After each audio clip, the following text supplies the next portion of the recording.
February 17th, 1943. Krasnograd, eastern Ukraine. The cold doesn't bite anymore. That's how Sergeant Ivan Morozov knows he's been out here too long. His fingers, wrapped around the pen, move mechanically across the paper. The wood stove in the corner of the abandoned German command post radiates heat he can barely feel. Outside, the sound of T-34 engines rumbles through the Ukrainian steppe like distant thunder. Constant, unstoppable, the sound of victory. "My dearest Katya," he writes, breath fogging in the half-warm air. "We'll be in Berlin by summer. I'll be home before Dmitri's birthday. The fascists are running like dogs." He believes every word. So does everyone else in the Red Army that frozen February. After 20 months of hell, after Moscow, after Leningrad, after watching their country burn from the Volga to the Baltic, they are finally winning. Not just surviving, not just holding, winning. The numbers don't lie. In the 3 months since Operation Uranus closed the trap at Stalingrad, the Red Army has advanced over 600 kilometers. Towns that took the Wehrmacht weeks to capture in 1941 fall in a single day. Kharkov, Ukraine's second largest city, liberated just yesterday. The armoured spearheads of the Voronezh front are racing toward the Dnieper River. Some reconnaissance units have pushed so far west they're within 60 kilometers of Zaporizhia, where, according to intelligence reports, the Führer himself maintains a forward headquarters. 60 kilometers. That's closer than the Germans ever got to Moscow. The irony tastes sweeter than vodka. Morozov folds the letter, tucks it into his coat. The mail truck will come tomorrow, or the day after, or whenever it catches up. That's the only problem these days. The supply columns can't keep pace with the advance. His unit, the 350th Rifle Division, has outrun its fuel trucks, its ammunition carriers, its field kitchens. They've been eating German rations for a week, sleeping in German dugouts, burning German coal. Nobody's complaining. What happens next will shock you, and 94% of people who click away before the 3-minute mark miss the most unbelievable part. Don't be one of them. Outside, Lieutenant Sokolov is shouting at the tank crews again. Morozov can hear him even through the walls, that distinctive Georgian accent turning Russian vowels into something almost musical. The T-34s need maintenance. The crews need sleep. The infantry needs to consolidate their positions. But the orders from front headquarters are clear. Keep moving. Don't give them time to dig in. Push, push, push. It's working, isn't it? The speed, the momentum, the relentless pressure, it's exactly what German blitzkrieg did to them in 41. Now the tables have turned. Now it's the Wehrmacht that's reeling, fragmenting, dissolving into the winter landscape. In Moscow, 800 kilometers to the northeast, the mood borders on euphoric. Stalin himself has begun speaking of ending the war in 1943. His generals, still nervous from the purges, still scarred by the disasters of 41 and 42, tell him what he wants to hear. Yes, Comrade Secretary General, the enemy is finished. One more push. One more push. The maps in the Stavka, the Soviet High Command, show red arrows plunging deep into German-held territory. Salients, penetrations, encirclements forming. It looks like victory has a shape, a geometry, a scientific inevitability. But geometry cuts both ways. There's a man studying different maps tonight, in a different headquarters, seeing a different pattern entirely. He's looking at those same red arrows, those overextended Soviet spearheads, and seeing something his Führer cannot. Not a Russian triumph, but a fatal mistake. Field Marshal Erich von Manstein is 55 years old, a Prussian aristocrat who spent his entire life studying the art of maneuver warfare. He's not panicking. He's not retreating. He's not screaming into telephones like the other German commanders, begging for reinforcements that don't exist. He's counting the kilometers between Soviet tank armies and their supply bases. counting the days since those armies last received fuel and ammunition, counting the gaps between their advance units, gaps that grow wider every day, like cracks in ice. Most crucially, he's counting on Hitler being wrong.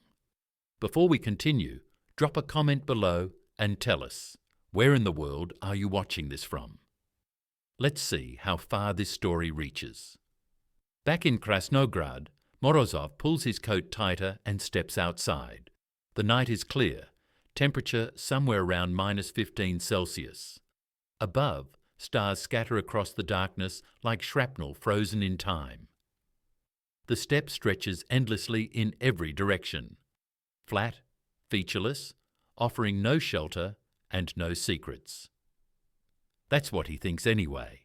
His unit has been advancing for so long, fighting for so long, that the concept of defence seems almost alien. Why dig trenches when you'll be moving forward again tomorrow? Why establish supply dumps when you'll just have to pack them up? Why worry about your flanks when the enemy is running?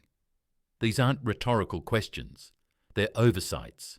Small ones, insignificant ones. The kind that only matter in retrospect. The kind that get armies destroyed. Somewhere to the south, in the frozen darkness of the Ukrainian night, Manstein's panzers are moving. Not retreating, not fleeing, concentrating. 4 SS Panzer divisions, the Leibstandarte, Das Reich, Totenkopf, Wiking, pulled from a dozen different sectors, merged into a single armoured fist, over 300 tanks, the best equipment Germany still possesses, the best crews, and they're moving toward a Soviet army that's scattered across 200 kilometres of steppe, that hasn't received fuel in a week, that's so confident in victory it stopped posting proper reconnaissance. An army that includes Sergeant Ivan Morozov, who promised his wife he'd be home by summer. He won't be. But neither he nor Manstein, nor Stalin, nor Hitler knows what's about to unfold. None of them understand yet that the next 10 days will transform the entire character of the war. That the Red Army's greatest victory since Stalingrad is about to become one of its most catastrophic defeats. That hubris has a price, and history is about to collect. The cold doesn't bite anymore, Morozov thinks as he looks west toward Berlin. He's wrong about that too. The worst cold is still coming. To understand how disaster could emerge from triumph, you have to go back 3 months, back to the moment when the impossible became real. February the 2nd, 1943. Stalingrad, Field Marshal Friedrich Paulus, commander of the German 6th Army, surrenders. Not a tactical withdrawal, not a fighting retreat. Surrender. A German field marshal, raised in the Prussian tradition where death is preferable to capitulation, walks out of a basement bunker and into Soviet captivity. It's the first time in German military history that a field marshal has ever surrendered. He won't be the last, but he's the first. And that matters. The 6th Army was supposed to be elite, 22 divisions, over 290,000 men at its peak. The force that had swept through France, that had driven to the Volga, that represented everything the Wehrmacht claimed to be: disciplined, unstoppable, superior. By the time Paulus surrenders, barely 91,000 remain alive. The rest are dead, scattered across the frozen ruins of a city that's been reduced to rubble and bone. When those 91,000 prisoners begin their march into captivity, Soviet cameramen capture everything.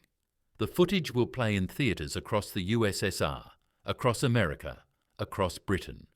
Hollow-eyed men in tattered greatcoats, stumbling through snow, frostbitten hands wrapped in newspaper, faces blackened by gangrene. These aren't the supermen of Nazi propaganda. They're ghosts, shuffling towards Siberian camps most will never leave. Only 6,000 will ever see Germany again. The psychological impact cannot be overstated. For the Soviet Union, Stalingrad is validation, proof that sacrifice and blood can break even the strongest enemy. Every factory worker who stayed at their lath during the evacuation, every soldier who held a position until the last bullet, Every citizen who endured starvation through the siege of Leningrad, Stalingrad, tells them it was worth it. We can win this. For Germany, it's the opposite revelation. The myth of invincibility, already cracking after Moscow in 41, shatters completely.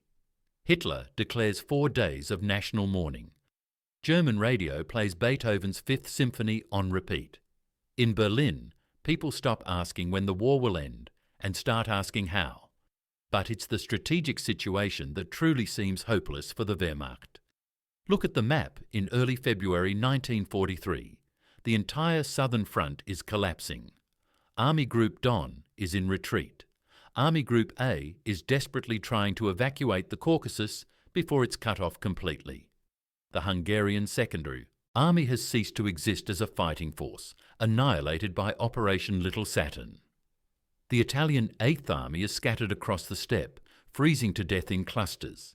There's a gap nearly 200 kilometres wide in the German lines, a hole so massive you could drive entire tank armies through it, which is exactly what the Soviets are doing. The Voronezh Front, the Southwestern Front, the Southern Front, 3 massive army groups over 1.5 million men, thousands of tanks, are pouring westward through that gap. They're liberating towns and cities that have been under German occupation for 18 months. Kursk, Belgorod, Kharkov. The symbolism of Kharkov's liberation on February 16th is particularly sweet. It's Ukraine's second largest city, an industrial powerhouse, a major rail hub. The Germans captured it in October 1941. They've held it through 2 Soviet offensives. Now, in February 43, it falls in less than 48 hours. Red Army soldiers raise the hammer and sickle over the Dzerzhinsky Square. Civilians emerge from cellars, weeping. The NKVD follows close behind, already compiling lists. Who collaborated, who resisted, who stayed silent. Liberation always has a double edge in Stalin's USSR, but for now there's only joy. The momentum seems literally unstoppable. Soviet mobile groups, cavalry and tank corps working together, are ranging across the steppe like Mongol hordes, appearing behind German lines without warning, cutting supply routes, spreading chaos. General Nikolai Vatutin, commanding the Voronezh Front, is being hailed as a genius. His chief of staff jokes that they're advancing so fast the mapmakers can't keep up. His operations officer suggests they should start printing their orders in German. They'll be in Berlin before translation becomes necessary. Nobody's laughing because nobody thinks it's entirely a joke. In the Stavka, Stalin's chief of staff, Marshal Alexander Vasilevsky, is planning operations with code names that reflect their ambition. Operation Gallop, Operation Star, Operation Leap. These aren't defensive operations. These aren't limited offensives. These are war-winning drives meant to smash Army Group South, retake the Donbass industrial region, possibly even trap the entire German southern wing against the Sea of Azov. Why not? Everything else has worked. The deep battle doctrine, the Soviet theory of operations that emphasizes breakthrough and exploitation, seems vindicated. The T-34 tank, rushed into production before the war, is proving superior to most German armour. The Katyusha rocket artillery, the massed artillery tactics, the sheer numerical superiority, it's all coming together. The Red Army has learned from its disasters. It's not the same force that was shattered in 41. It's harder now, smarter, more professional. The officers who survived the purges and the early defeats are genuinely skilled. The soldiers have experienced the worst the Wehrmacht could deliver and are still standing. So, when Sergeant Morozov writes that he'll be in Berlin by summer, he's not delusional. He's reading the situation the same way his commanders are, the same way foreign observers are, the same way in his darkest moments Hitler himself is. The German dictator is talking about pulling back to the Dnieper River, essentially abandoning all of Ukraine. He's raging at his generals, accusing them of defeatism, but even he can see the maps. Even he can count the divisions he doesn't have, the replacements that aren't coming, the fuel reserves running dry. Even he thinks the war in the East might be lost. Everyone thinks that. Everyone except one Prussian field marshal who's built a career on seeing what others miss, who understands that in war the most dangerous moment isn't when you're losing, it's when you think you've already won. January 29th, 1943, somewhere on the Donets River. Captain Alexei Raus of the 6th Panzer Division watches his world end in slow motion. 3 days ago, his battalion had 42 operational tanks. This morning, 17. Not because of enemy action, because they've run out of spare parts, out of fuel, out of mechanics who aren't frostbitten or dead. The Tiger tanks, Germany's technological marvel, are particularly useless. They guzzle fuel at an obscene rate, break down constantly, and the nearest repair depot is 200 kilometres west. Might as well be on the moon. Across the frozen river, he can see them coming. T-34s, dozens of them, moving in a loose formation that would have gotten Soviet commanders shot in 1941. But it doesn't matter anymore. Tactics don't matter when you have overwhelming numbers, when the enemy can lose 3 tanks for every one of yours and still win. Raus gives the order to fall back. Again. It's the only order German officers give anymore. Fall back, disengage, withdraw to secondary positions. The vocabulary of defeat, wrapped in military euphemism. His unit will retreat 40 kilometres in the next week, then another 60, then another, until retreat stops being a tactical decision and becomes simply what they do. Every morning, wake up, eat if there's food, check the fuel gauge, and drive west, always west. This is what victory looks like from the other side. For the Red Army, January and February 1943 are a fever dream of vindication. The Voronezh front alone, just one of 3 Soviet army groups pushing west, advances over 400 kilometres in 40 days. To put that in perspective, that's farther than the Germans advanced during the entire 1942 summer offensive, farther than Napoleon made it in 3 months during the 1812 invasion. And they're doing it in winter. Towns fall like dominoes. Valuiki, Urazovo, Volchansk, Kupiansk. Each one a minor miracle of Soviet arms, each one proof that the Red Army has mastered the operational art the Germans pioneered. Mobile warfare, deep penetration, exploitation of success. Lieutenant General Markian Popov's Mobile Group, a reinforced tank army, moves, like a scalpel through German positions. His 4th Guards Tank Corps covers 90 kilometres in one 48-hour period, appearing behind German lines so suddenly that they capture entire supply depots intact. Food still warm in the field kitchens, vehicles still running, maps still marked with German positions. It's blitzkrieg in reverse, and it's glorious. The liberation of Kharkov on February 16th is the crescendo. The city's been occupied since October 1941, 500 days of brutality, of mass executions, of the Jewish population murdered in the Drobitsky Yar ravine. When the 62nd Guards Rifle Division raises the Soviet flag over the city centre, it's not just a military victory, it's resurrection. Civilians pour into the streets despite the cold, despite the danger, despite NKVD warnings to stay inside.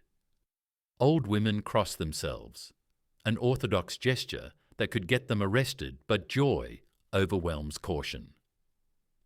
Men who've been hiding in cellars emerge to shake hands with liberators who look half-starved themselves. Everyone's crying, soldiers and civilians alike. The newsreel cameras capture it all.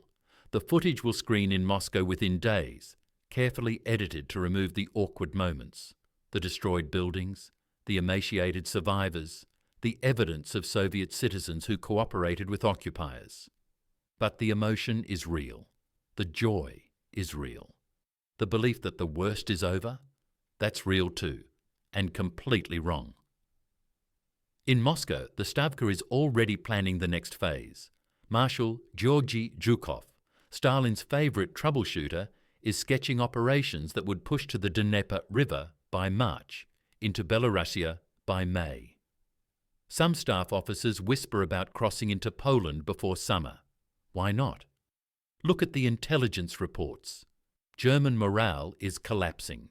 Desertion rates are climbing. The Luftwaffe has lost air superiority. The Wehrmacht's logistical situation is catastrophic. They're short on everything from tank treads to medical supplies. Stalin himself is in an expansive mood. During a meeting on February 17th, he muses aloud about whether Comrade Roosevelt and Mr. Churchill will be disappointed if the Red Army wins the war before the Western Allies open a second front. It's said as a joke. Mostly. The Soviet dictator's paranoia never truly sleeps, but right now it's dormant, lulled by success. His generals tell him what he wants to hear. The enemy is finished. One more push and the Southern Front collapses entirely. There are dissenting voices. There always are. Colonel General Andrei Yeremenko, commanding the Southern Front, sends a cautious report to the Stavka. His units are exhausted. His supply situation is strained. He's concerned about the gap developing between his forces and Vatutin's Voronezh front, a gap that's growing wider every day as units race westward at different speeds. The report is filed and forgotten.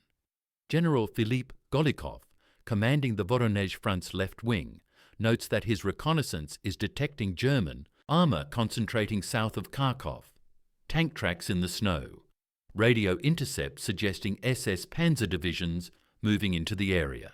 He's told not to worry. The Germans are obviously preparing a covering force for their continued retreat. Major Pavel Rotmistrov, a tank corps commander who will later become famous at Kursk, files an urgent request for fuel. His T-34s are running on fumes. Some have been abandoned because there's no diesel to move them. He needs 3 days to consolidate, to repair, to resupply. He's ordered to continue the advance. Resupply will catch up. It won't. This is the hidden math of the Red Army's triumph. For every kilometre advanced, the supply line stretches another kilometre. The trucks that bring ammunition, fuel, food and replacement parts have to travel farther. Through roads that don't exist. Through mud that's starting to replace snow as February temperatures fluctuate. Through countryside where partisan activity, both pro-Soviet and anti-Soviet, makes every convoy a gamble. The Germans faced this problem in 1941. They solved it by murdering their way across the Soviet Union, by stealing food, by establishing brutal occupation regimes. The Red Army solves it by not solving it, by accepting that frontline units will be undersupplied, that soldiers will go hungry, that tanks will run dry, by betting that momentum and morale can substitute for logistics.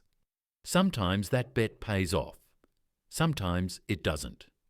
By February 18th, the Soviet advance has created a situation that looks brilliant on maps in Moscow and catastrophic on the ground. The Voronezh front has pushed 200 kilometres past Kharkov, creating a massive salient, a bulge in the lines that extends deep into what's still German-held territory. A salient has 2 flanks. Both of them are vulnerable. The northern flank is covered by the 40th Army and the 69th Army. Good units, but they're spread across 80 kilometres of front. That's roughly twice the width military doctrine says they should be defending. The southern flank is even worse. It's supposed to be covered by the southwestern front, but those units are 40 kilometres behind, still dealing with German rearguards. There's essentially a gap, a void where no significant Soviet forces exist. Into that void, the Wehrmacht is about to pour everything it has left. But nobody in Moscow knows that yet. Nobody's looking at the maps and seeing danger. They're seeing opportunity. They're seeing Berlin by summer, victory by fall, parades in Red Square with German prisoners marching in chains.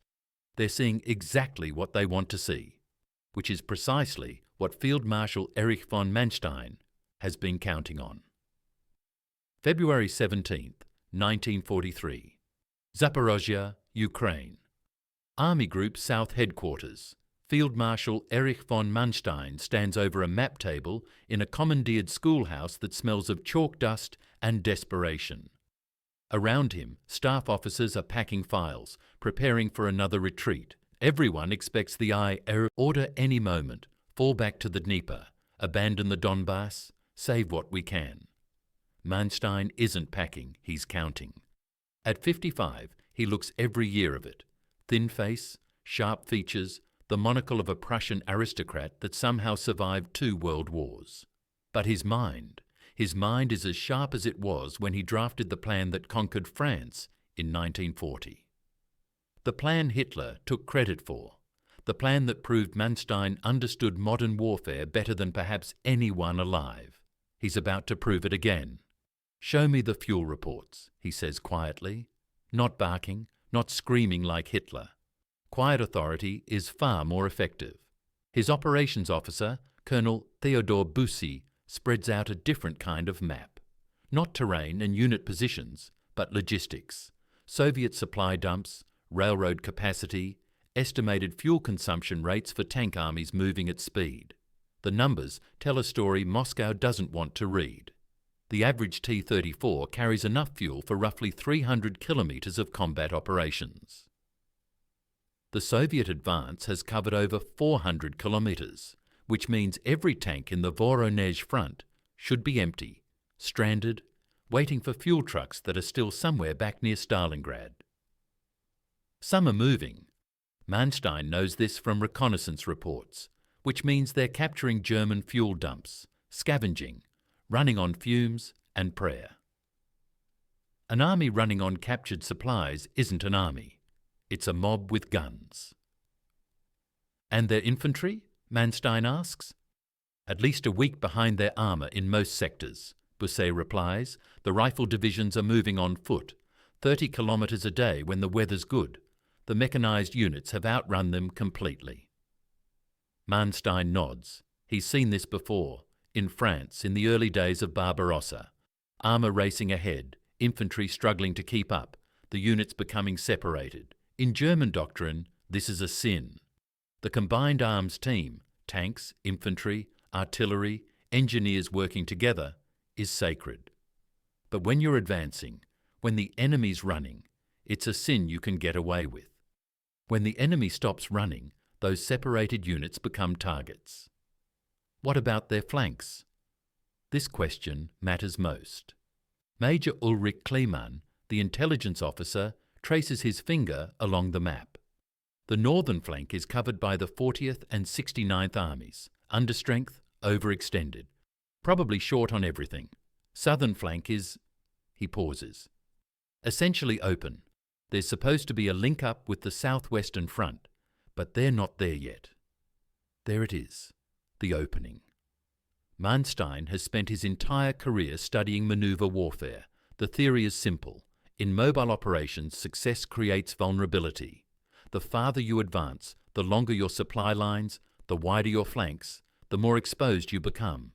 It's physics, it's geometry, it's inevitable. The question is whether your enemy can exploit it before you consolidate. Most generals would look at this situation and see disaster. Army. Group South has been retreating for 3 months. It's lost Stalingrad, it's lost Kharkov. It's hemorrhaging territory, equipment, men. The logical move is to keep retreating, establish a defensive line on the Dnieper, try to hold until spring. Manstein sees something else entirely. He sees Soviet tank armies spread across 200 kilometres of steppe with no fuel and no infantry support. He sees flanks protected by nothing but optimism and frozen mud. He sees supply lines so overstretched they're meaningless. He sees an enemy so drunk on victory they've stopped doing proper reconnaissance. He sees the greatest opportunity the Wehrmacht has had since the opening weeks of Barbarossa. If he can concentrate his armour, if he can convince Hitler to give him operational freedom, if he can move fast enough to hit the Soviets before they realize what's happening. 3 very large ifs. Gentlemen, Manstein says, straightening, we will not be retreating to the Dnieper. The room goes silent. Someone drops a pen. It clatters on the floor with absurd loudness. Sir? Buss's voice is carefully neutral. The Führer's directive is based on incomplete intelligence. Manstein's tone doesn't invite argument. The Soviets have overextended catastrophically. Their mobile group Popov is 60 kilometers past Krasnoarmeyskoye with no flank security.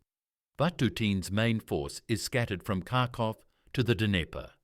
If we concentrate the SS Panzer Corps here, he taps the map south of Kharkov, and the 4th Panzer Army here, we can execute a double envelopment that will destroy the entire Voronezh front salient.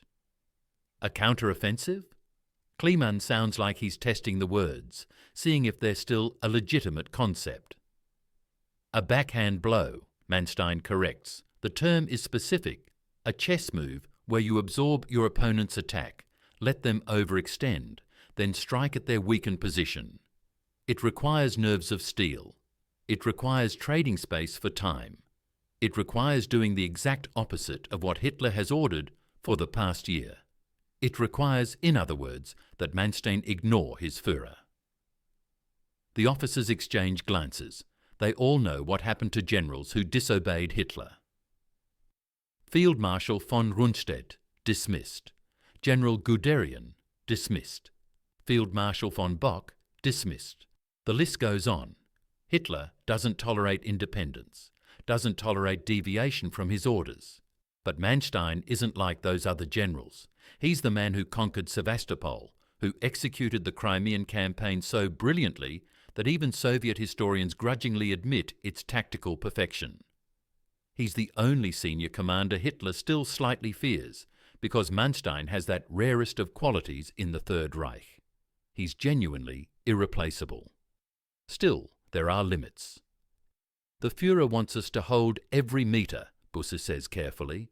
He's ordered static defence, no retreats, no manoeuvre warfare. The Führer is not here. Manstein's voice could cut glass. I am, and I'm telling you we have perhaps 72 hours before this opportunity closes. The Soviets will realize their mistake, or their supplies will catch up, or spring mud will make movement impossible. 72 hours. He looks around the room, meeting each officer's eyes in turn. Busse, draft movement orders for the SS Panzer Corps.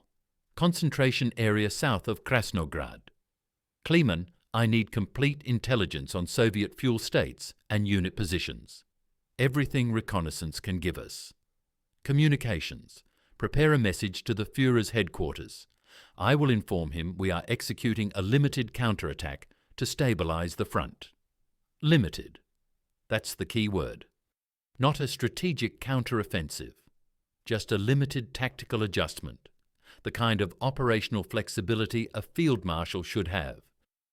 Hitler will see through it immediately, of course.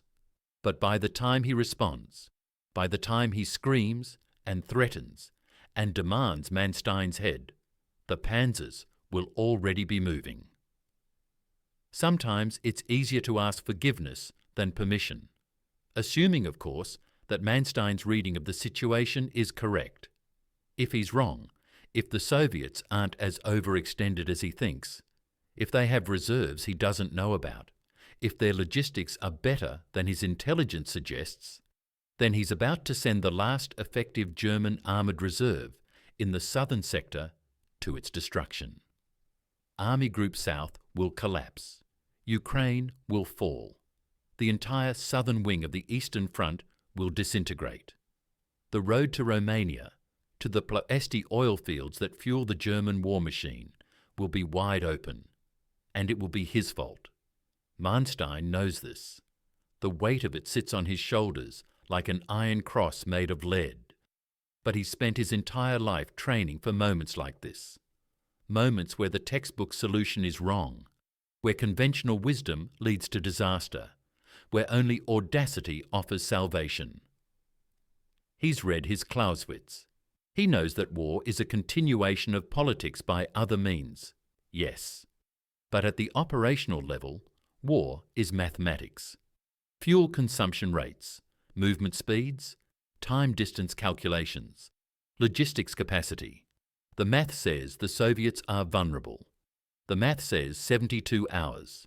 The math says this is the only chance the Wehrmacht will get. One more thing, Manstein says as officers begin moving to execute his orders. Operational security is absolute. No radio traffic unless encrypted. No written orders that specify objectives beyond the initial concentration. As far as anyone outside this headquarters is concerned, we're preparing defensive positions. Because if Soviet intelligence gets wind of this, if they realize what's coming, they'll pull back, consolidate, turn the trap inside out. Surprise is everything. Outside, the sound of aircraft engines rumbles overhead. Soviet Il-2 Sturmovix on a bombing run, probably hitting the railway junction to the west. Luftwaffe fighters are conspicuously absent. The skies belong to the Red Air Force now. Another reason this counter-offensive should be impossible. Another factor Manstein is betting he can overcome. In 72 hours, the SS Panzer Corps will strike. 4 divisions of fanatical, highly trained, superbly equipped soldiers. The best and worst that Nazi Germany can produce. They will hit a Soviet army that believes the war is won, that's scattered across the steppe like seeds on the wind, that's running on empty tanks and blind faith. What happens next will determine whether the war ends in 1943 or drags on for 2 more years of bloodshed. Whether Sergeant Morozov's letter to his wife was prophecy or epitaph. Whether Field Marshal Erich von Manstein is a genius or a fool. The next 72 hours will tell the story. February 19th, 1943. 0400 hours, Krasnogvardeysk. SS Obersturmbannführer Joachim Peiper doesn't sleep anymore. The commander of the 3rd Battalion, 2nd SS Panzer Regiment, Leibstandarte Division, has learned that sleep is a luxury for men who aren't betting everything on the next 72 hours. He's 28 years old. He looks 40. Around him, the village is alive with the sound of engines, Panzer IVs with their long-barreled 75mm guns. Panzer III's still worth something in the right hands, and the Tigers, 9 of them in his battalion alone, massive, temperamental, fuel-hungry beasts that can kill a T-34 at 2,000 metres, if they don't break down first. His crews are doing final checks by flashlight, huddled against the cold. They're not supposed to be here. According to the last Führer directive, the SS Panzer Corps should be withdrawing west, establishing defensive positions on the Dnieper. Instead, they're moving east, toward the enemy. Peiper has been a soldier long enough to recognize a gamble when he sees one. This is Field Marshal von Manstein betting the entire southern front on a single hand of cards.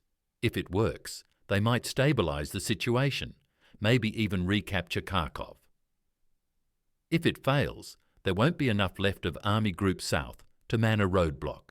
His radio operator climbs out of the command panzer. Sir, message from Division Headquarters. Corps Commander sends his regards and says the Führer has been informed of our movement. Informed, not authorized, not approved. Informed. Peiper allows himself a thin smile. Manstein has done it, launched a major counter-offensive without Hitler's explicit permission. The kind of independent action that gets field marshals court-martialed, or makes them legends. The message reaches Hitler's headquarters, the Wolfschanze in East Prussia, at 1100 hours on February 19th. Hitler's reaction is predictable. What? The scream echoes through the concrete bunker. Manstein is doing what?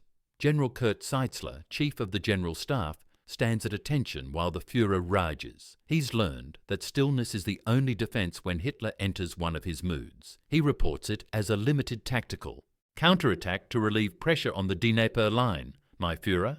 Preliminary movements only, designed to... I ordered defensive positions. Hitler's face is red, spittle flying. I ordered him to hold the Dnieper line. Every metre of ground is to be defended. Every metre. Yes, my Führer.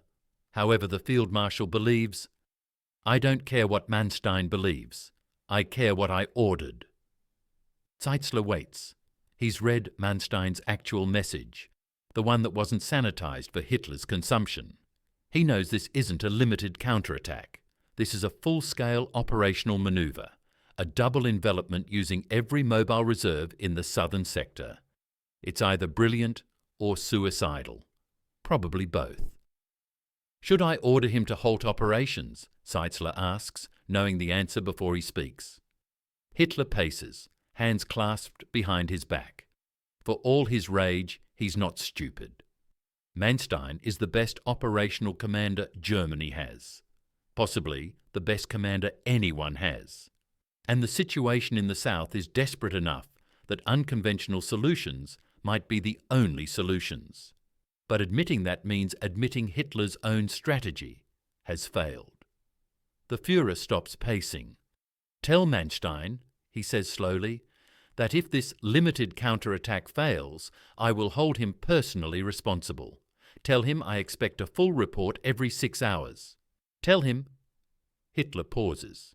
Tell him he has 1 week to show results, or I'm recalling the SS Panzer Corps to Army Group Center. It's not approval. It's not even tacit permission. It's Hitler refusing to make a decision and blaming the consequences on someone else. Zeitzler recognizes it for what it is, political cowardice wrapped in military jargon. Yes, my Führer. February 19th, 1943, 1600 hours. Krasnograd. Sergeant Ivan Morozov is writing another letter home when the first reports come in. Enemy armour spotted. Grid reference 34 to 72. Estimated battalion strength, moving north. He looks up from his paper. The command post has gone quiet. Everyone listening to the radio traffic. Correction. Regiment strength. Multiple tank companies. Bearing 340. Lieutenant Sokolov grabs the map. Finds the grid reference. His finger stops. That's south of here. They're supposed to be retreating south. Maybe they got lost, someone jokes. Nobody laughs. More reports flooding in now. Radio operators scribbling coordinates, unit designations, sighting reports. The picture emerging is confused, contradictory, but consistent in one crucial detail. The Germans aren't retreating anymore. They're attacking. Sokolov reaches for the field telephone to call division headquarters. The line is dead. He tries the backup radio frequency. Static. Either the equipment has failed, entirely possible given how far they've outrun their maintenance support, or someone is jamming them. Neither option is good. What do we do? Asks Corporal Fedorov, the youngest man in the unit. 18 years old, he's been in the army for 4 months, in FRC combat for 6 weeks. He still thinks officers have answers. Sokolov looks at the map. Their unit, the 350th Rifle Division, is spread across 15 kilometres of front. They have no prepared defensive positions because they weren't expecting to defend. They have ammunition for maybe 2 days of sustained combat. Their supporting tank brigade is somewhere to the north, supposedly refuelling. They're a rifle division without tank support, without communications, without defensive positions, facing an enemy armoured attack of unknown size. Standard operating procedure says request orders from headquarters. Headquarters isn't answering. SOP says establish defensive positions and prepare for enemy contact. With what? They don't have anti-tank guns. Those are still somewhere back east. They don't have mines. They don't have enough ammunition to stop a determined infantry assault, let alone panzers. Sokolov makes the decision every junior officer dreads. We fall back, he says quietly. Northeast, toward Valky. Stay off the roads, move in small groups, try to link up with the 62nd Guards Division. That's 40 kilometres, someone protests. Then we'd better start walking.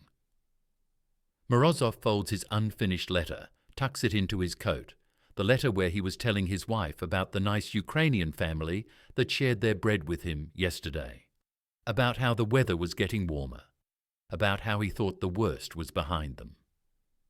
He leaves the letter unfinished. Some part of him, the part that survived Moscow, survived Rzhuv, survived 2 years of the worst war in human history, knows he's not going to finish it. Across the southern sector, the same scene repeats with minor variations. Soviet units scattered across the steppe, comfortable in their offensive positions, suddenly receiving reports of German armour moving the wrong direction. Communications breaking down. Commanders making desperate decisions with incomplete information. Some units try to stand and fight. They're bypassed or crushed. Some try to retreat. They're caught on the move, in column, vulnerable. A few, the lucky ones, manage to pull back in good order, establish hasty defensive positions, buy time for the forces behind them. But most are simply surprised. Caught between positions, low on fuel and ammunition, commanded by officers who've been thinking about advance for so long they've forgotten how to defend. The Red Army is about to receive a brutal refresher course. February 19th, 1943. 1800 hours, SS Panzer Corps headquarters. SS Obergruppenführer Paul Hauser reads the preliminary reconnaissance reports and allows himself a moment of satisfaction. The Soviets have no idea what's coming. His corps, 3 SS Panzer divisions, over 300 tanks, 40,000 of the most fanatical soldiers the Reich can produce, is poised like a coiled spring. The Leibstandarte Adolf Hitler, Das Reich and Totenkopf divisions, names that will become synonymous with war crimes, with atrocities, with the darkest chapters of the Eastern Front. But right now, they're simply the sharpest tool Germany still possesses. Hauser gives the order at 1845 hours. All units execute Phase 1. The panzers begin to roll. In the gathering darkness of a Ukrainian winter evening, hundreds of engines roar to life. Tracks grind through frozen mud. Radio operators relay coordinates. Artillery begins ranging shots. And Field Marshal Erich von Manstein, in his headquarters 60 kilometres to the rear, receives the confirmation he's been waiting for. The gamble is on. History will call it the Third Battle of Kharkov. It will call it Manstein's backhand blow. It will call it a masterpiece of operational warfare. But right now, in these first hours, it's simply chaos meeting calculation. Soviet confidence colliding with German desperation. The unstoppable force discovering it's not unstoppable after all. Sergeant Morozov, walking northeast through the darkness with his unit, doesn't know any of this. He knows the temperature is dropping. He knows they've been walking for 3 hours. He knows the sound of diesel engines is getting closer. He knows, in the way soldiers always know, that something has gone terribly wrong.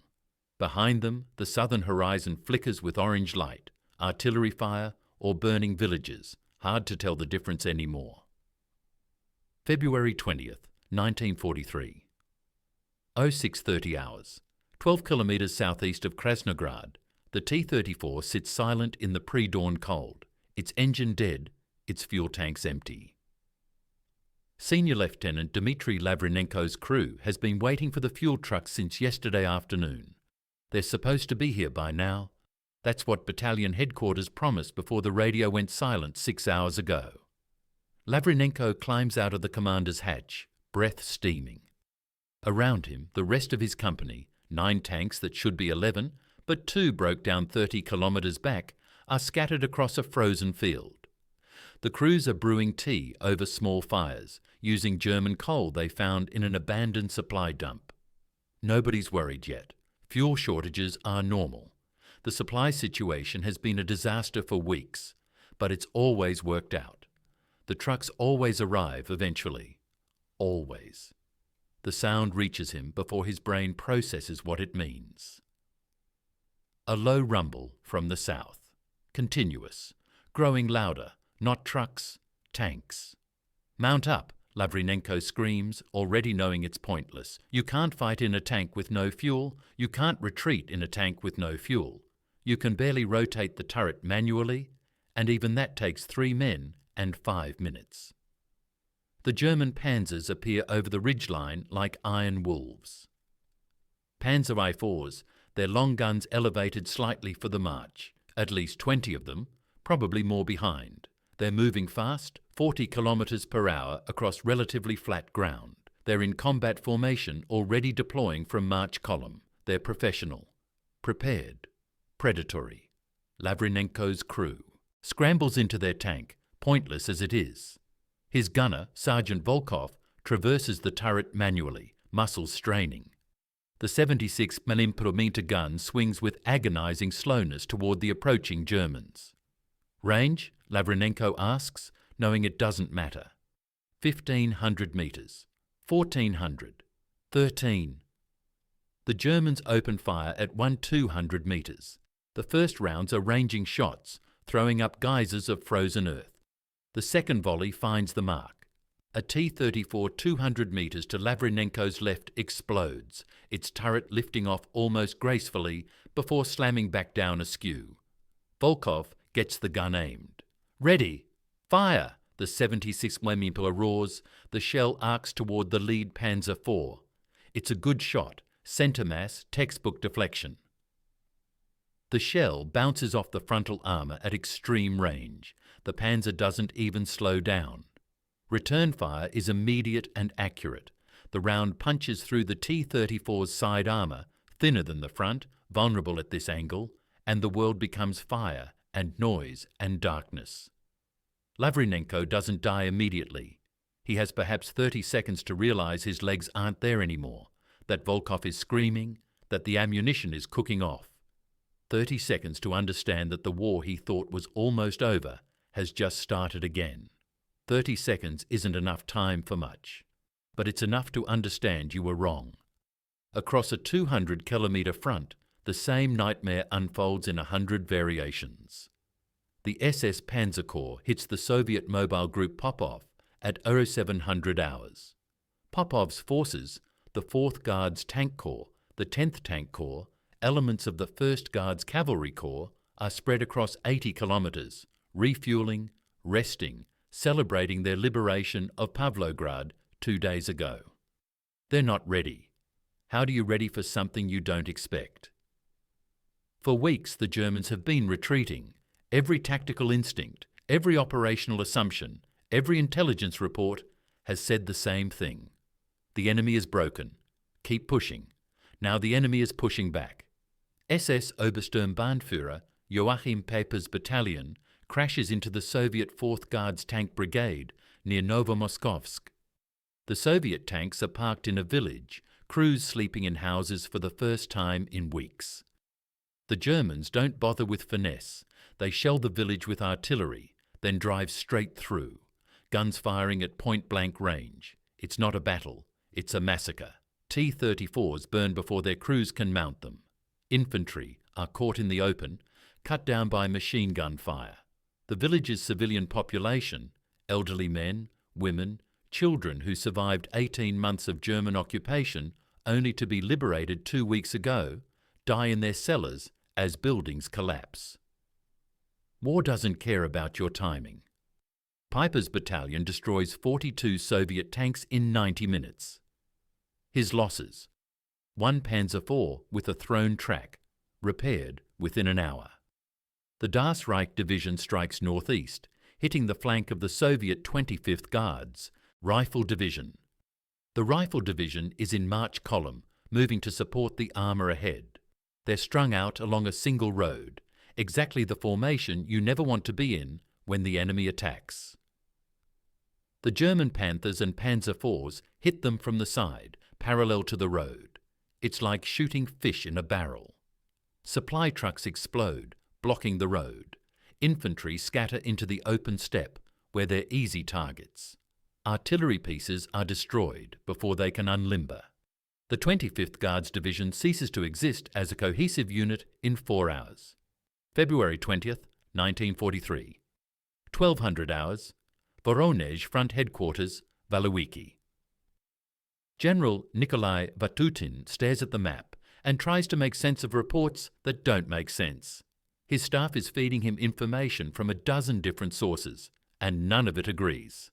German armour here, here and here. Positions that can't all be accurate, because there aren't that many German tanks left in the entire southern sector.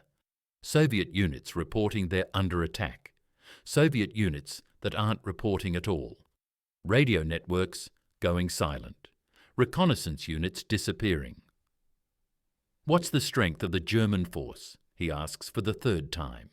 His intelligence officer, Colonel Semyon Ivanov, spreads his hands helplessly.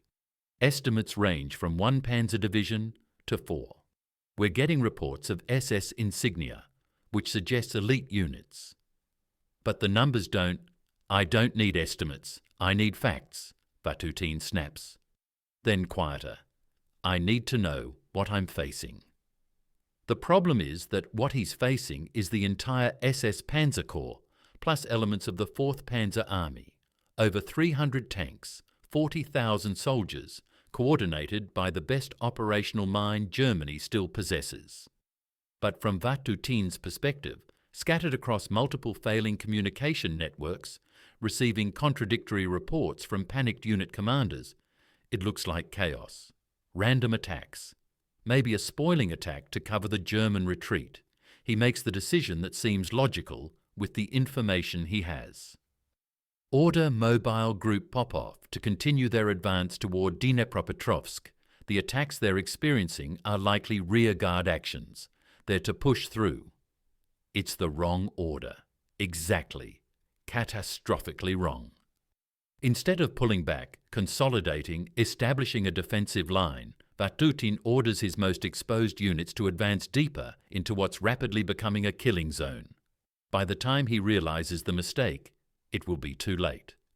February 20th, 1943. 15:30 hours, somewhere between Krasnograd and Valkai. Sergeant Ivan Morozov has been walking for 21 hours. His unit, what's left of it, is down to 43 men. They started with over 100. Some died when the Stukas found them yesterday evening. Some deserted during the night, slipping away into the darkness. Some just collapsed from exhaustion and cold, and there was no time to carry them. Lieutenant Sokolov still has the map, though it's increasingly meaningless. The front lines they knew yesterday don't exist anymore.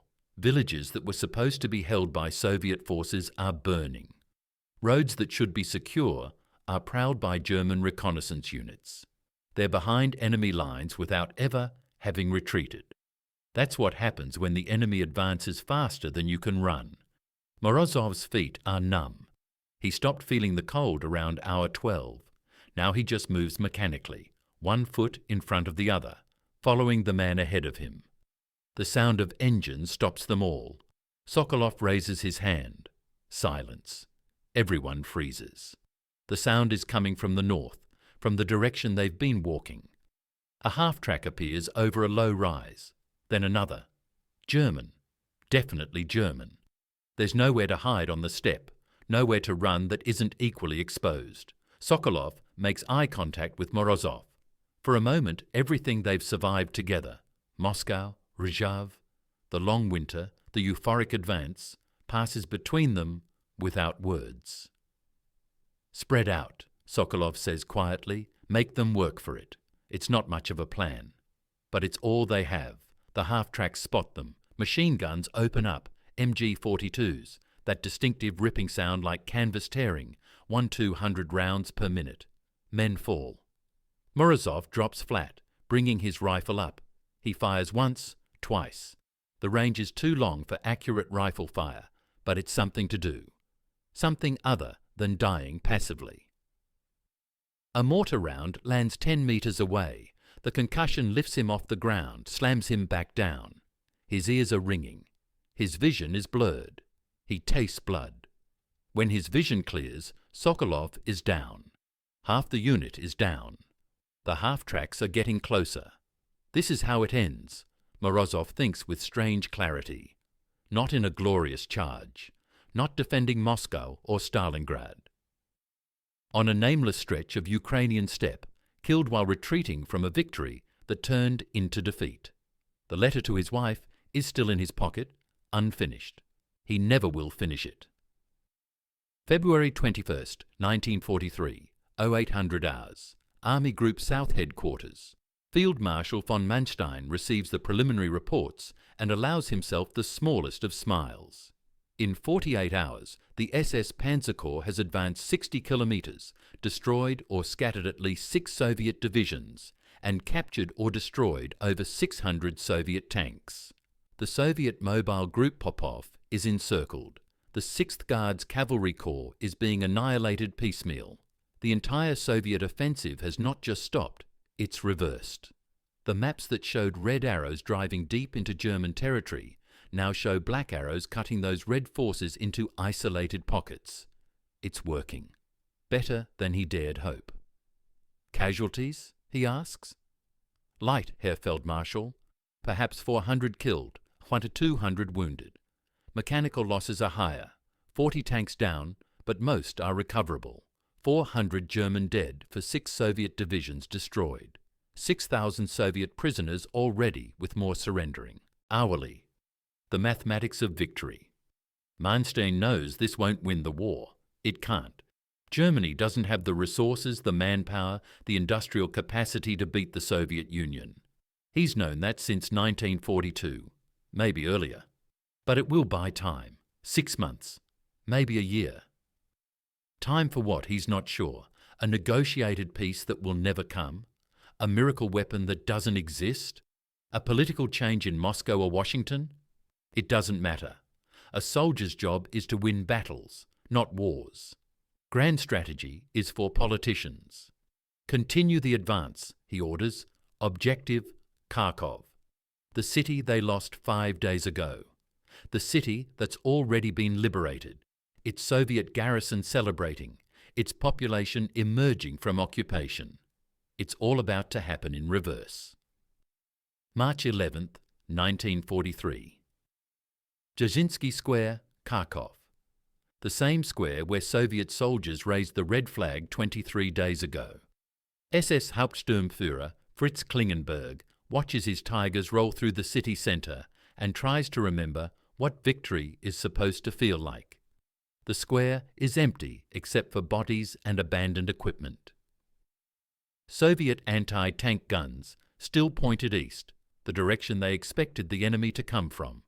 The direction that made sense 5 days ago. The swastika goes up where the hammer and sickle flew. Again. Kharkov has changed hands 4 times in 18 months.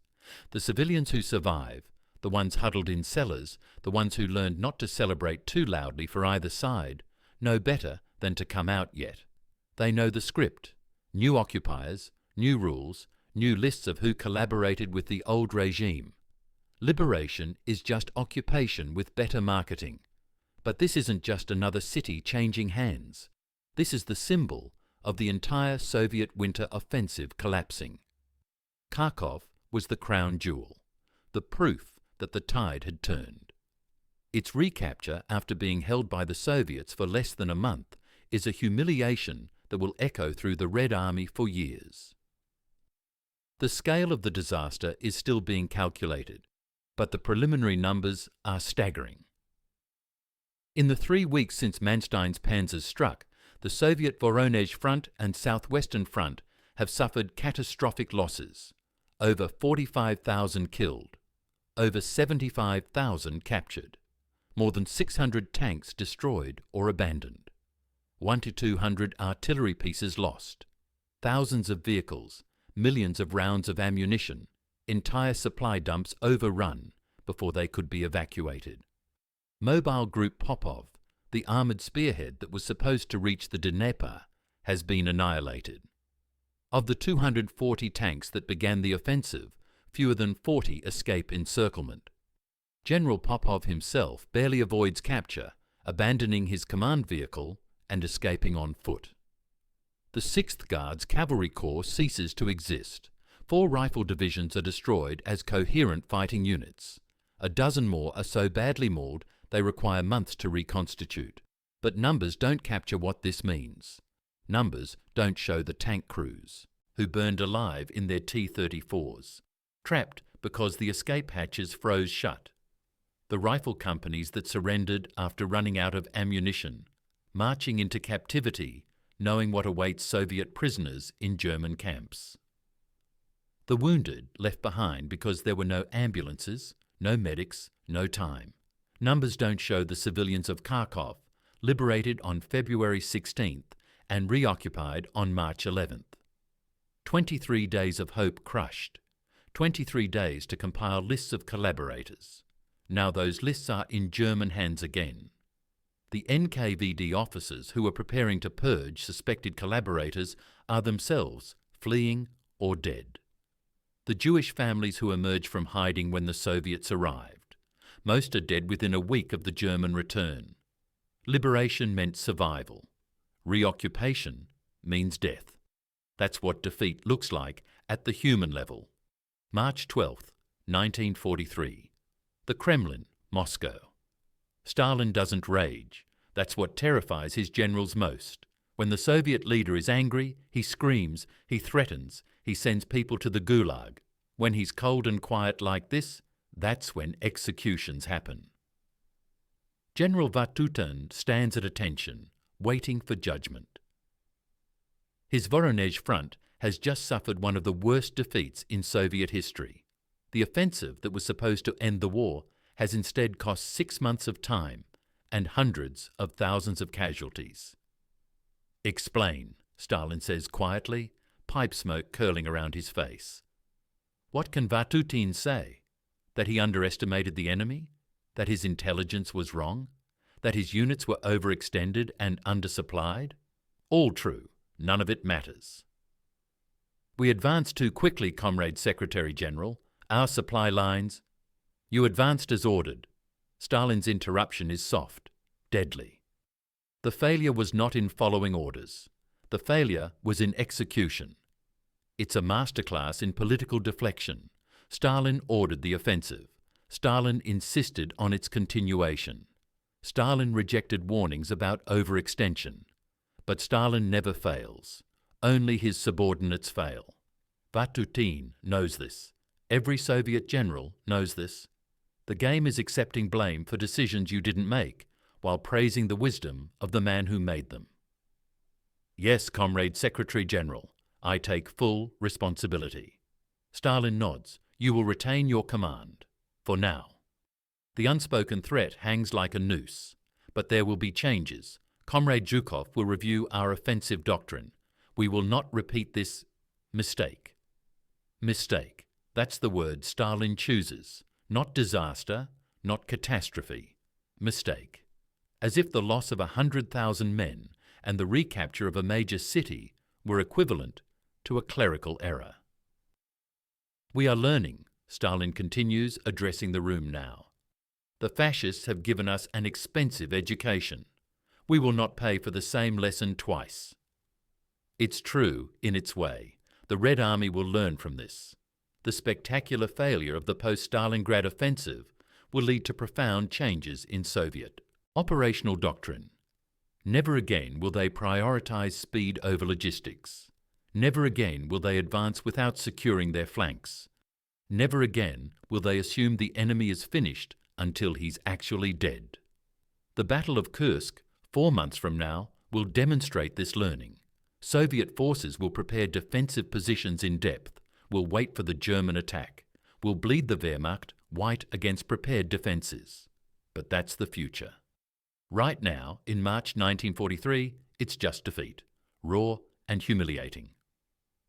March 15th, 1943, a military hospital near Voronezh.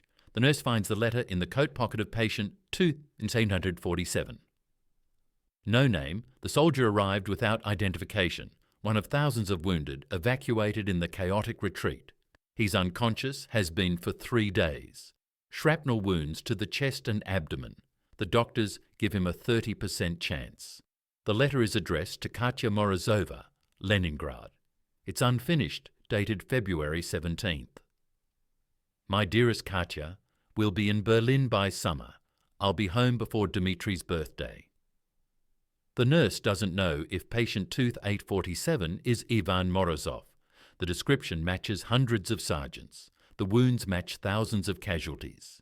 In the chaos of Manstein's counter-offensive, records were lost, units were scattered, men died without anyone knowing their names. She files the letter with the patient's belongings. If he lives, he'll get it back. If he dies, it will be sent to his next of kin. If they can find them. If Leningrad survived another winter. If. War is made of these small uncertainties, these individual tragedies that don't make the official histories. The generals study maps and calculate divisions. The politicians measure success in territory and casualties. The historians write about turning points and strategic decisions. But for Katya Morozova, waiting in Leningrad for a letter that will never come, the Third Battle of Kharkov is just silence. The absence of news. The slow transition from hope to worry to dread. She doesn't know about Manstein's brilliant manoeuvre or Stalin's miscalculation.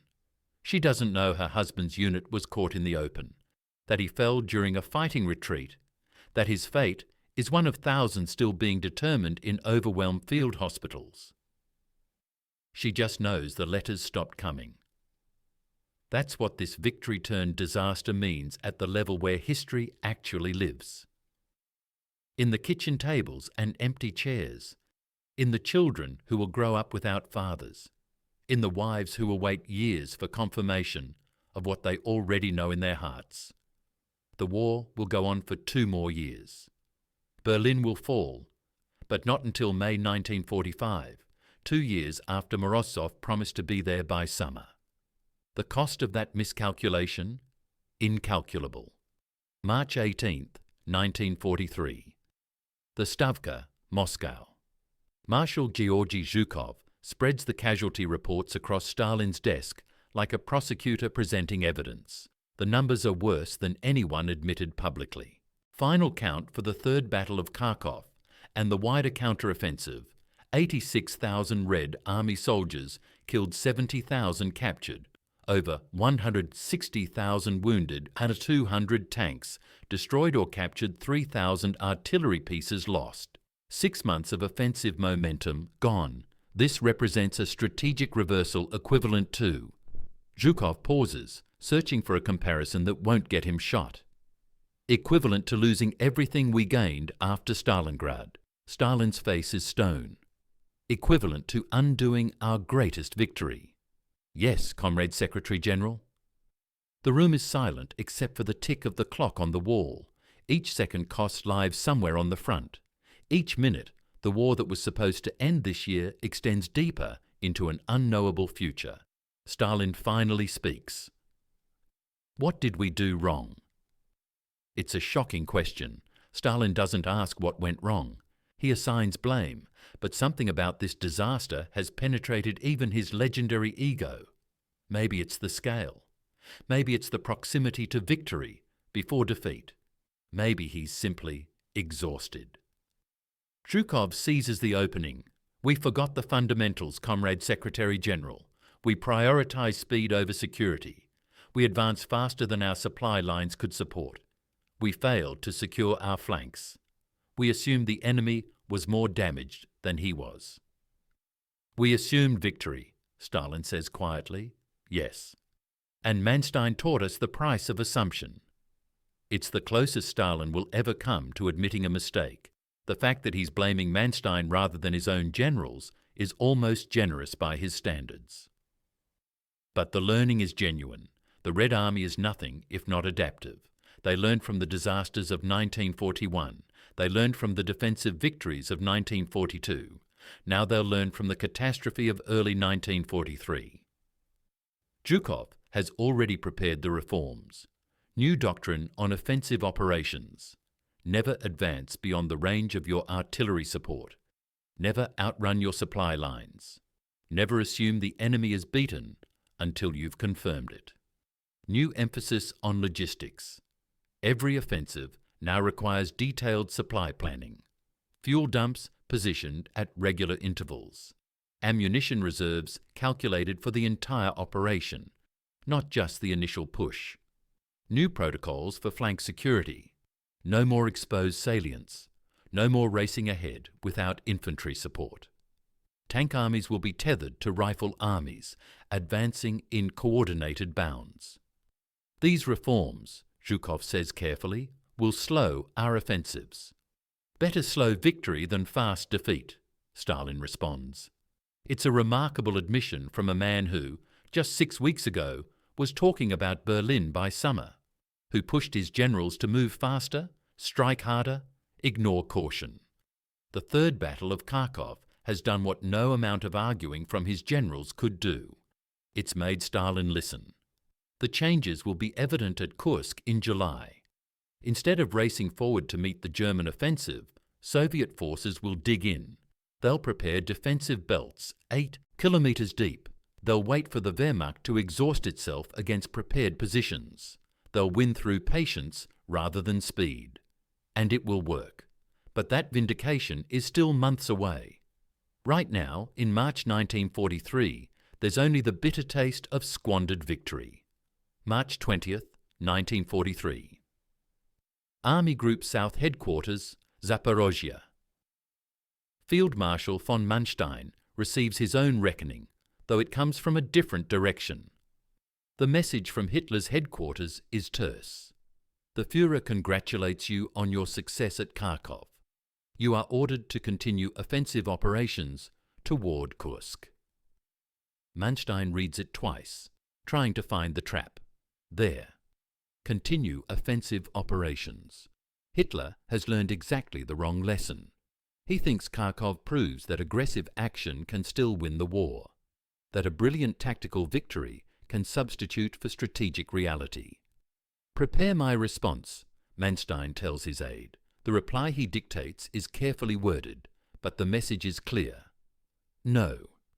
He explains that the SS Panzer Corps is exhausted, that the spring mud, the Rasputitsa, is already turning roads into rivers of muck, that his forces need to consolidate, refit, prepare for the inevitable Soviet counterstroke. That victory knows when to stop. The response from Hitler is predictable: fury, accusations of defeatism, threats to replace him. Manstein holds firm. For once, the Führer backs down. Perhaps because even Hitler can see the strategic reality Manstein understands. This victory changed nothing fundamental. The mathematics of the Eastern Front remain inexorable. Germany has 3.9 million soldiers facing the Soviet Union. The Soviets have over 6 million men under arms, with millions more in reserve and training. German factories produced 5,900 tanks in 1942. Soviet factories produced 24,000. The oil fields of the Caucasus, the objective that started this entire southern campaign, remain out of reach. The Ploesti oil fields in Romania are still vulnerable to Soviet advance. Every day, more American Sherman tanks arrive via Lend-Lease. More British aircraft, more trucks, radios, ammunition, food. The Soviet Union is being reinforced by the largest industrial economy in human history. Germany is being bled white. Manstein's brilliant manoeuvre at Kharkov accomplished something remarkable. It delayed the inevitable. It bought 6 months, maybe a year. It prevented the complete collapse of Army Group South. But delay isn't victory. Time isn't strategy. Tactical brilliance cannot overcome strategic impossibility. Manstein understands this. He's too intelligent not to. He stands at his map table late at night, studying the positions, calculating the next move. He knows how this war ends. He's known since 1942, perhaps earlier, Germany will lose. The only question is how much destruction happens before that conclusion. How many more Stalingrads? How many more Kharkovs? How many more young men, German and Russian, soldier and civilian, die in a war that's already decided? He could refuse to continue, could resign his commission, force Hitler to replace him with someone less competent. But he's a soldier. Soldiers follow orders. And perhaps this is what he tells himself in the dark hours. Perhaps his competence saves lives. Perhaps a skilled defence inflicts fewer casualties than a botched one. Perhaps delaying the Soviet advance means fewer German cities burned, fewer German civilians killed in the inevitable reckoning. Or perhaps he's simply doing what he knows how to do, because stopping would mean admitting the last 20 years of his life were in service of a monstrous regime fighting an unwinnable war. That's a truth too large to face at 2 a.m. in a Ukrainian schoolhouse that smells of chalk and diesel. So he studies the maps, plans the next defensive line, calculates how to make the Soviets pay for every kilometre, and tells himself it matters. March 25th, 1943, Leningrad. Katya Morozova receives the telegram she's been dreading. The Ministry of Defence regrets to inform you that Sergeant Ivan Morozov is missing in action, presumed killed during operations in the Kharkov region. His service to the motherland will not be forgotten. Missing. Presumed killed. Not confirmed, not certain. Just the liminal hell of not knowing. She reads it 3 times before the words mean anything. Her hands are shaking. Her son, Dmitri, 5 years old now, the birthday his father promised to be home for, asks why Mama is crying. How do you explain to a 5-year-old that his father is missing? Not dead, not confirmed, just gone. Somewhere in Ukraine, in a battle the newspapers called a tactical adjustment, Ivan Morozov ceased to exist in any official sense. He's one of 86,000 killed, one of 70,000 captured, one of thousands still unaccounted for, bodies lying in Ukrainian fields, or buried in mass graves, or simply erased by artillery fire. The telegram says his service won't be forgotten, but it will be. In the vast machinery of the war, in the millions of casualties, in the decades of Soviet secrecy and historical revisionism, Ivan Morozov will become a number. A statistic in a battle that Soviet historians will minimize, that German historians will celebrate, that serves as a footnote to the larger narrative of the Eastern Front. His son will grow up not knowing exactly how his father died. His wife will wait years for confirmation that never comes with certainty. His name might appear on a monument in Leningrad, one name among thousands, if anyone bothers to record it at all. This is the human cost of Manstein's masterpiece and Stalin's miscalculation. This is what strategic reversals mean when you stop counting divisions and start counting lives. The war will continue for 26 more months. Berlin will fall. The Nazi regime will be destroyed. The Soviet Union will emerge victorious, broken, and transformed. But Ivan Morozov won't see any of it. He promised to be home by summer. It's a promise the war won't let him keep. July 5th, 1943. Kursk salient. 4 months after Kharkov, the Eastern Front erupts again. But this time, everything is different. The Germans attack first. Operation Citadel. Hitler's attempt to regain the initiative, to prove that Kharkov wasn't a fluke. Nearly 3,000 tanks, 10,000 artillery pieces, 2,000 aircraft. The largest armoured offensive in human history. They advance into a prepared hell. The Red Army isn't racing forward anymore. They're waiting. 8 defensive belts, stretching 200 kilometres deep. Minefields containing over 1 million mines. Anti-tank ditches, pre-sighted artillery coordinates, camouflage positions. The Soviets have learned the lesson Manstein taught them at Kharkov. Patience wins wars. The Wehrmacht advances 6 kilometres in a week, loses 500 tanks, exhausts itself against defences that absorb and deflect and hold. On July 12th, at Prokhorovka, the largest tank battle in history ends in strategic stalemate, but operational Soviet victory. The Germans never mount a major offensive on the Eastern Front again. This is Kharkov's legacy. The disaster that taught the Red Army how to win. The catastrophe that transformed tactical defeats into strategic wisdom. The crucible that forged the doctrine that will carry them to Berlin. Marshal Zhukov will later write in his memoirs. Kharkov taught us that victory is worthless if it destroys the force that achieves it. Better to advance slowly and win than quickly and lose. He doesn't mention Stalin ordered the advance. Soviet historiography rarely does. Field Marshal Erich von Manstein fights on for another year. He wins defensive battles at Zhytomyr. Executes brilliant withdrawals that save armies from encirclement. Demonstrates again and again that he's the most skilled operational commander the Wehrmacht possesses.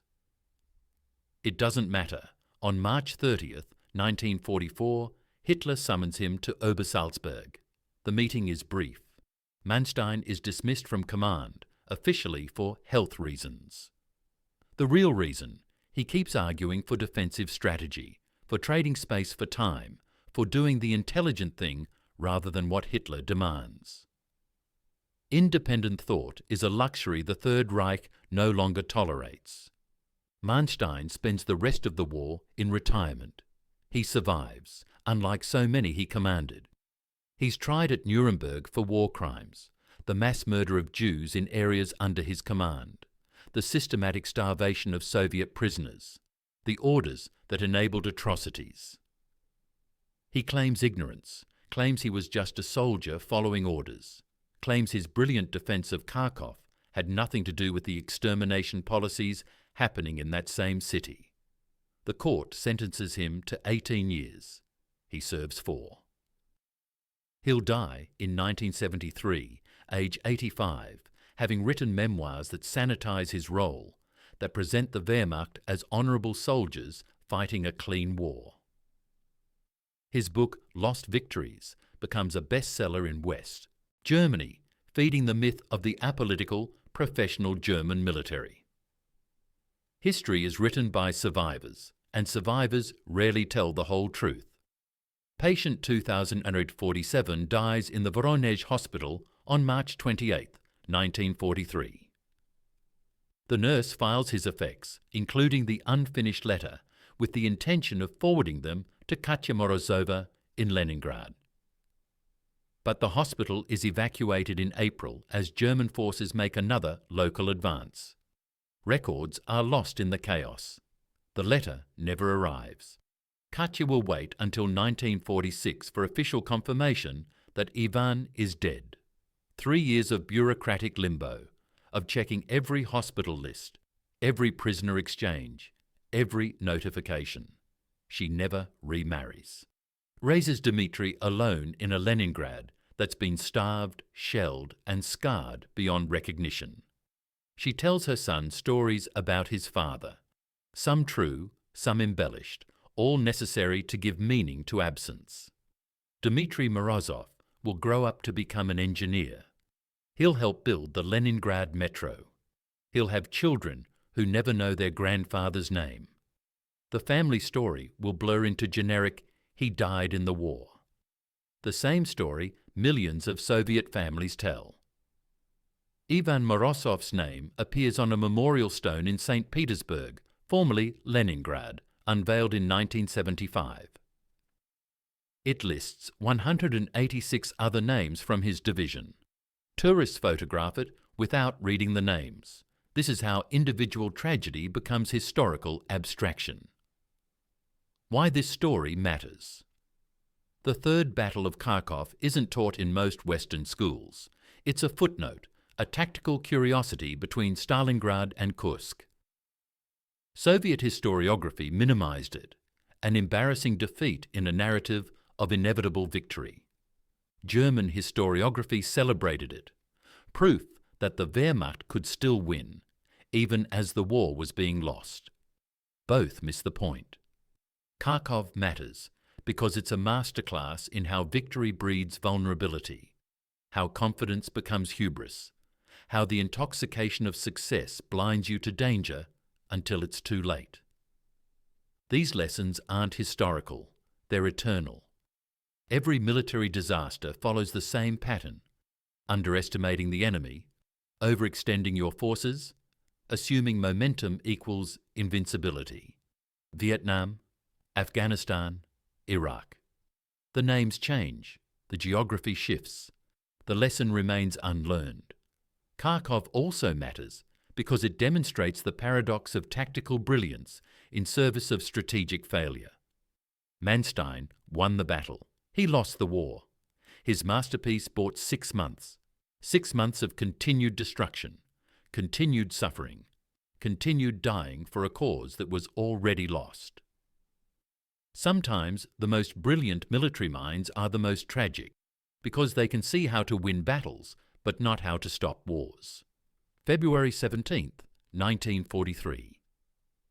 The date Sergeant Morozov wrote his last letter. "We'll be in Berlin by summer." He was wrong by 2 years and 3 months. Soviet forces will raise the red flag over the Reichstag on May 2nd, 1945. They'll win the war he thought was almost over. But Morozov won't be there. Neither will 27 million other Soviet citizens who die before victory. Neither will the soldiers of the 350th Rifle Division scattered across Ukrainian fields. Neither will the civilians of Kharkov, murdered in the 3 weeks between liberation and reoccupation. Victory came, just not for them. That's the final lesson of Kharkov. Wars are measured in years, but lives are measured in moments. The moment a tank runs out of fuel. The moment a letter goes unfinished. The moment triumph turns to disaster because someone somewhere made a decision based on hope rather than reality. The cold doesn't bite anymore, Morozov thought that February night. He was wrong about that too. The cold always comes back.